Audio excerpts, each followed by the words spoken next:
Hello, dear friend. Welcome back. We're so glad you're here. Hi, come, sit with us. We have something interesting to talk about today. Something that might surprise you. Something powerful. We want to talk about gratitude. Gratitude. That beautiful word. It means being thankful, appreciating what you have, noticing the good things. But Daisy, today we're not just talking about being thankful. We're talking about something deeper. Something stronger. We're talking about how gratitude, real, deep gratitude, makes you dangerous. Dangerous? Yes, dangerous to fear, dangerous to negativity, dangerous to the things that try to keep you small. That sounds powerful. It is, so stay with us. Let's explore this together, slowly, gently, and let's discover why a grateful heart is one of the most powerful things in the world. Daisy, I have to be honest with you about something. Please, Henry, always be honest. I've been struggling lately, really struggling, and I feel ungrateful for saying it. Why ungrateful? Because I have so many good things in my life. I have health, I have a home, I have food, I have friends, but somehow I keep focusing on what's wrong, what's missing, what's not working. Tell me more.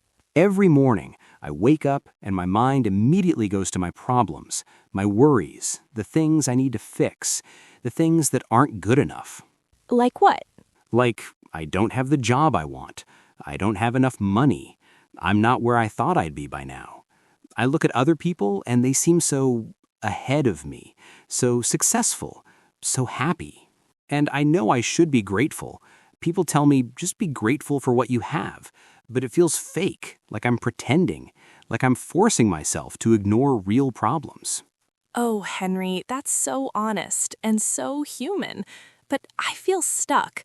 Stuck means trapped, unable to move forward, like I'm in the same place thinking the same negative thoughts day after day. Henry, what you're describing, it's not about being ungrateful. It's about being overwhelmed. Overwhelmed means there's too much, too many feelings, too many thoughts. You can't process it all. So I'm not a bad person? You're not a bad person. You're a person who's forgotten something important. What have I forgotten? You've forgotten your power, and gratitude is how we remember it. Henry, let me explain something. Gratitude isn't about ignoring problems. It's not about pretending everything is perfect. It's not? No, real gratitude is much more powerful than that. Real gratitude is a weapon. A weapon?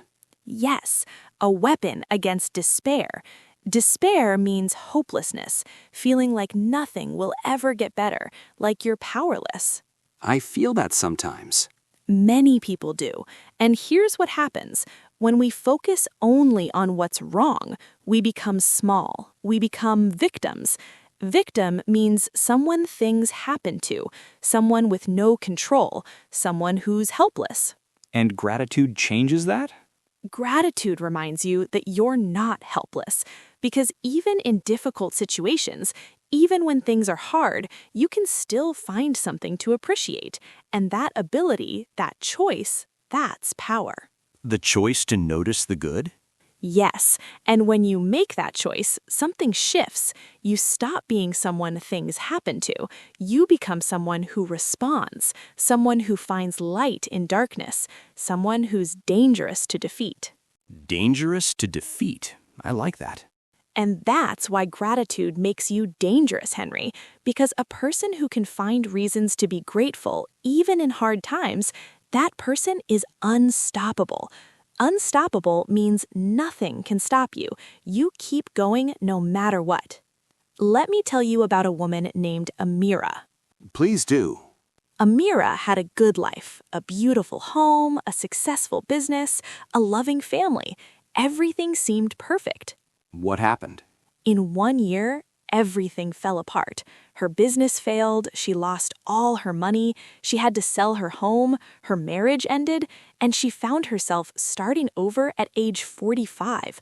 Starting over means beginning again from nothing. That's devastating. Devastating means completely destroying, crushing. It was. For months, Amira was angry, bitter. Bitter means resentful and sad, like everything tastes bad. She would wake up and think, why me? What did I deserve this? I understand that feeling. And she was sinking into depression. Depression means deep sadness, feeling heavy, feeling like you can't enjoy anything. How did she get out of it? Her sister gave her a notebook, a simple notebook, and she said, Amira, every night before you sleep, write 3 things you're grateful for. Just 3, no matter how small. And did she do it? At first, she thought it was stupid. She thought, I've lost everything. What is there to be grateful for? But she tried, just to prove it wouldn't work. What did she write? The first night, she wrote, I'm grateful I'm still alive. I'm grateful I have my sister. I'm grateful I had hot water for a shower today. Those are small things. They are, but you know what happened? As she wrote them, she felt something, just a tiny shift, a small moment of relief. Relief means feeling lighter, less heavy, less burdened. How did she continue? Every night, for months, and slowly something changed. She started noticing more good things during the day, a kind word from a stranger, a beautiful sunset, the taste of her morning coffee. She was training her brain to look for light instead of darkness. And you know what? 6 months later, someone offered her a job. Not a big job, but a start. And she said yes. And slowly, she rebuilt her life. Because gratitude kept her from giving up. It made her dangerous to defeat. Every night, she was telling herself, I still have reasons to keep going. I still have good things. I'm still here. And that belief, that rational hope, that's what saved her. Henry, can we pause and explain some words? Yes, let's make sure everyone understands. Gratitude. We said it means being thankful, but it's more than just saying thank you, isn't it? It is. Gratitude is a feeling, a deep feeling of appreciation.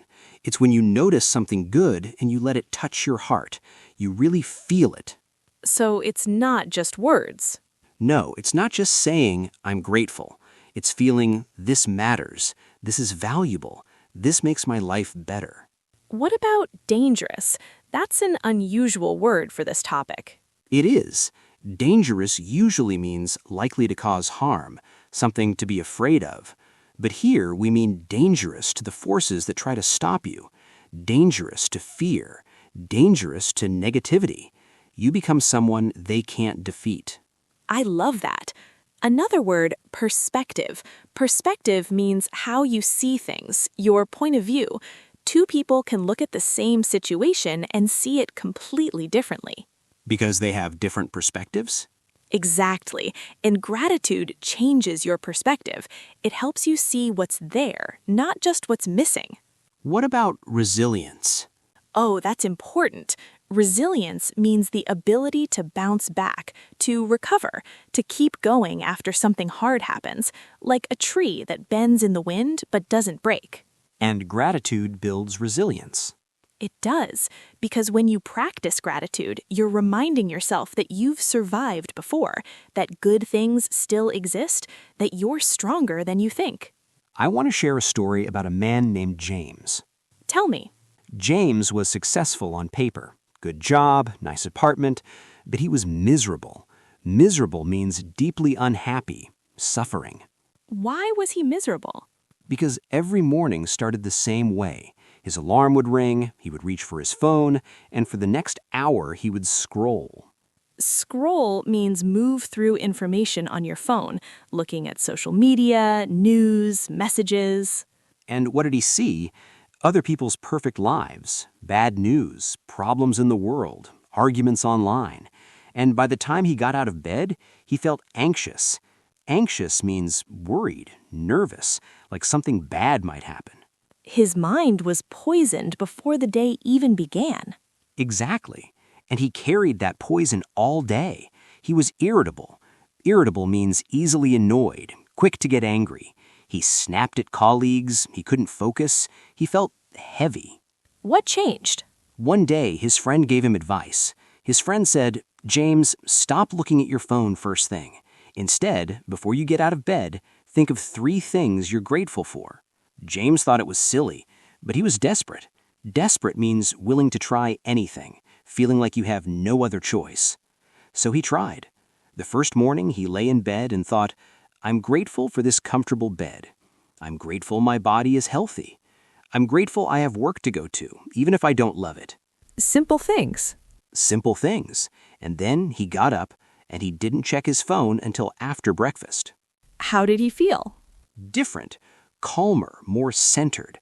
Centered means balanced, stable, not scattered. He did this every morning for a month, and something amazing happened. His entire mood shifted. He became more patient, more present. Present means here, in this moment, not worried about past or future. And his life changed? His external life didn't change much. And then her grandmother came to visit. Her grandmother was old and wise. She sat next to Priya's bed and said, "Tell me, what did you learn?" What did you learn? Yes. And Priya said, "I learned that I'm a failure."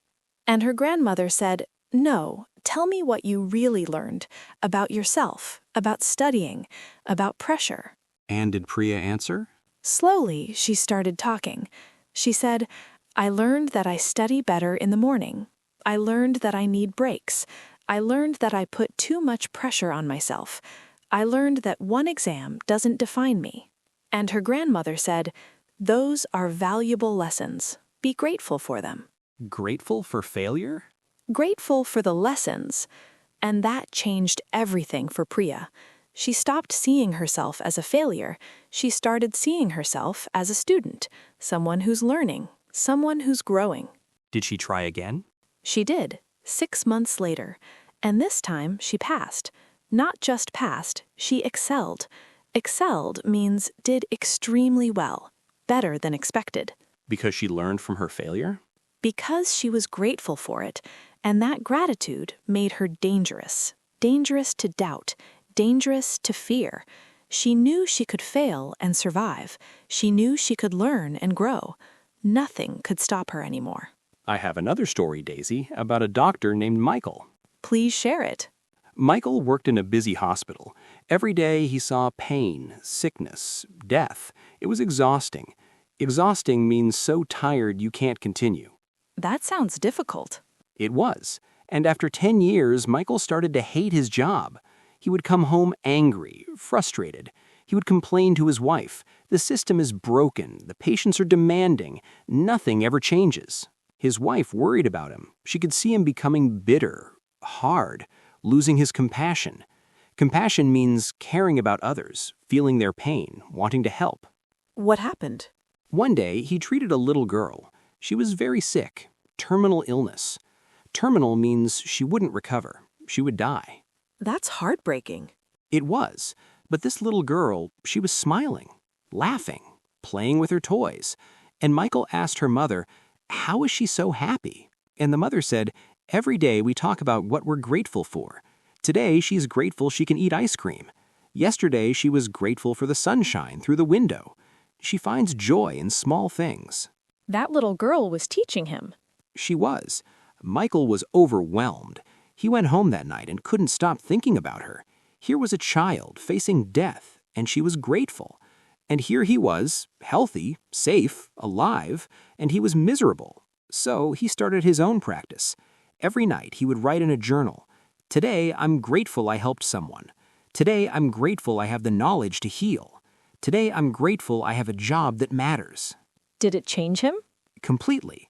He didn't quit medicine. He didn't change jobs. But his attitude transformed. He started seeing the privilege in his work. Privilege means a special advantage, something not everyone has. He was grateful he could help people, grateful he had skills, grateful he could make a difference.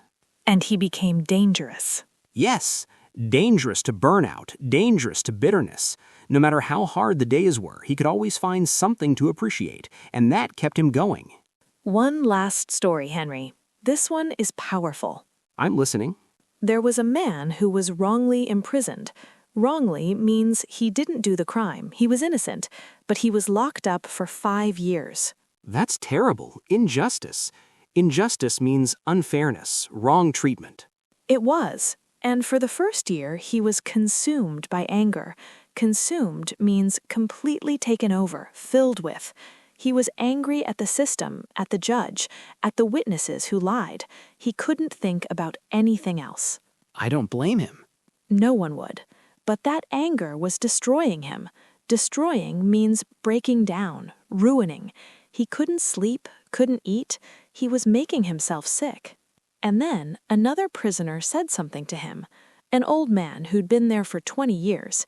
He said, "Your anger is a prison within a prison. You're already locked up. Don't lock yourself up twice." What did that mean?